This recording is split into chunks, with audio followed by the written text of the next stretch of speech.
Magandang umaga sa inyo ngayon. Mag-ano tayo acid testing dito sa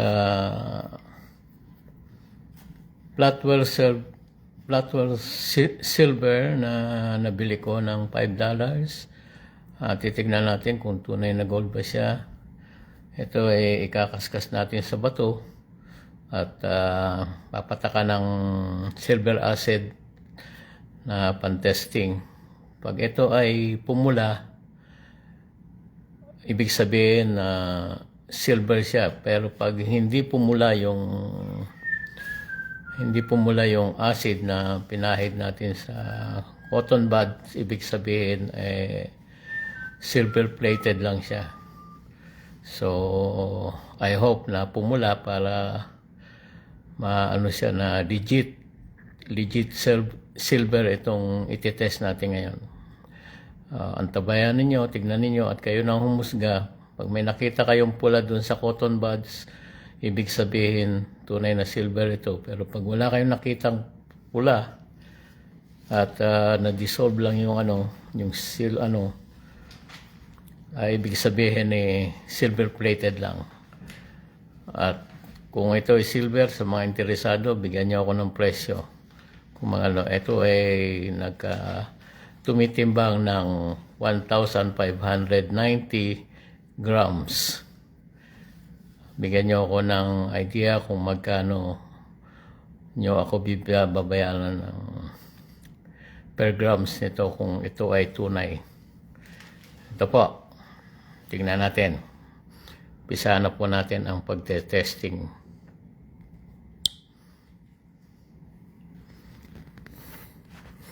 Ayan po ang bato. Ayan po ang bato. At ito po ang ating testing. Ayan po. Isang silver tray noong panahon pa ng 1800 o 1700 pa yata ito. Atin po siyang susubukan. Ikaskas. Medyo malamig.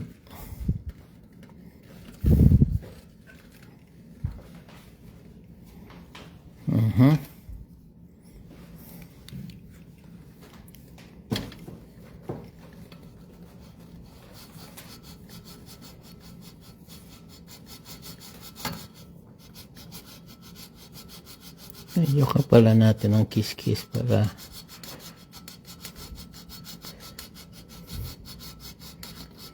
ito po ay mga natutunan ko lang sa YouTube habang ako'y nanonood.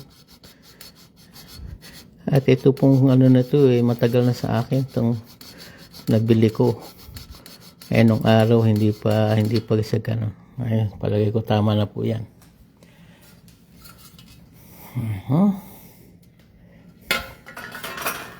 At ito ang ating cotton buds. Yan po. At atin na pong papatakan.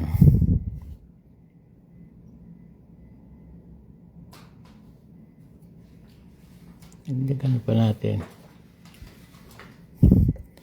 Magantay lang tayo ng konting minuto o segundo para ating matest kung siya ay tunay.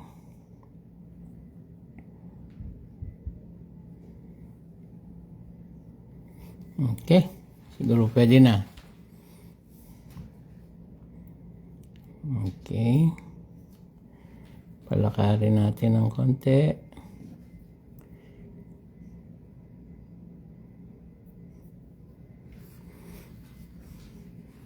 Mukhang manipis ang pagkakakis-kis ko. Okay, subukan natin.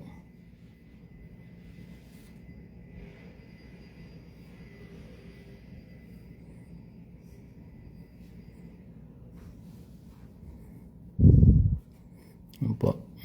May nakita po ba kayong pula?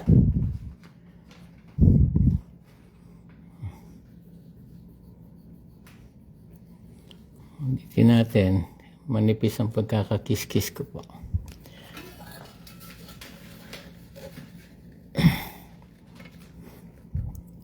Test number 2.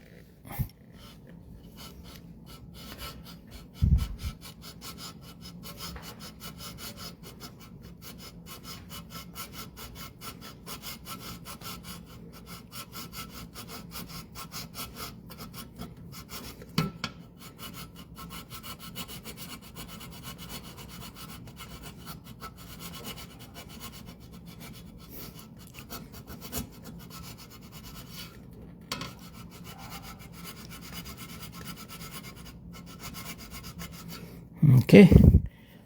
Lagay ko okay na yan.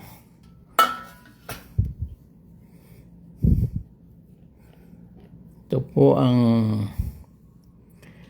yan. Kita nyo ba? Silver acid.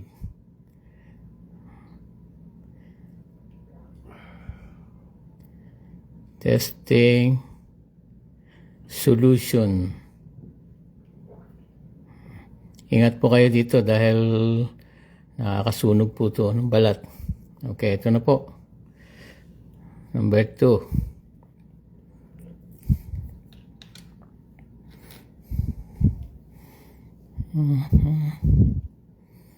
Hindi siya eh. Ayun. Mukhang walang epekto.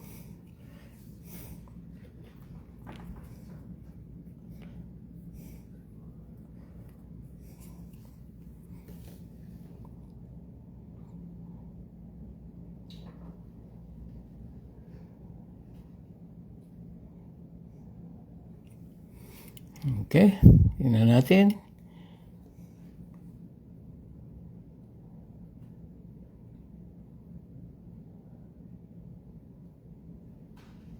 Ba?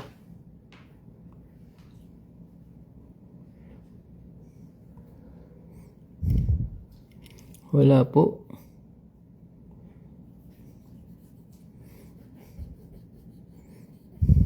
Dapat pala yung gagamitin ko yung 18 carats. Pero silver yan dapat. Kasi may mga kailangan talaga siguraduhin natin.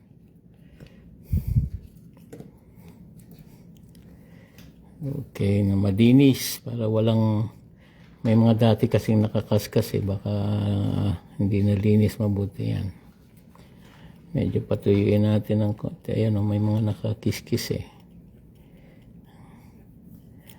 Ayan. Patuyuin natin ng konti. May mga pinagamitan kasi ako kaya na ano. Okay. Hindi natin. Hindi ko kasumadiin. Ano yung kamay ko malamig. Okay.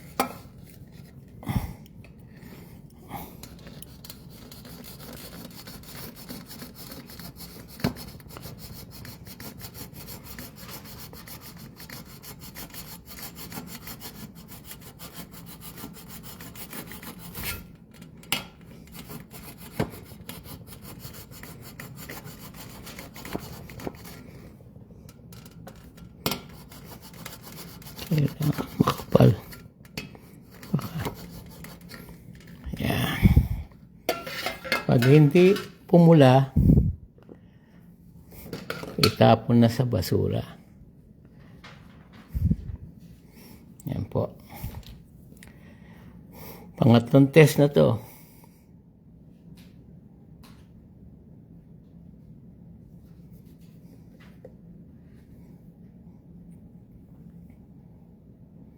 Okay.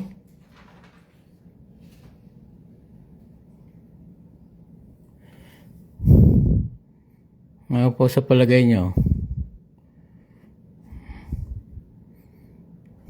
Yan nyo naman po, pumula na. So, ibig sabihin, itong tinest natin ay pure silver or 925 pure ano na po yan, silver. Dahil kita nyo naman po, pula. Ayun po. kulay pula. So maliwanag pa sa sikat ng araw na ang ating tines ay 925 or 80% silver na tunay po yan at tumitimbang ng 1,590 grams. Kayo na po ang bahala kung magkano per grams ninyong kukunin ito dahil ano po to, for sale na po ito. Dati ano lang to, sa mga collection ko lang. So yun lang. Like and share at paki-subscribe na rin po. Ayan po. Pumula po. Kanina nakita nyo naman kanina, it's ano, kasi may mga madumi po yung ano. Ito yung kanina, di ba? Halos walang nakita kasi yung naano niya yung madumi. Kinain niya yung silver. Kaya nilinis natin ng konti yung bato para clearly na makuha yung kulay pula. Ayan po. So, kayo po ang testigo. Wala pong daya yan. Pumula. Pati yung latak na natira, yun, pula pa rin. So, ibig po sabihin na yung ating tines ay tunay na silver. Thank you, and may God bless us all.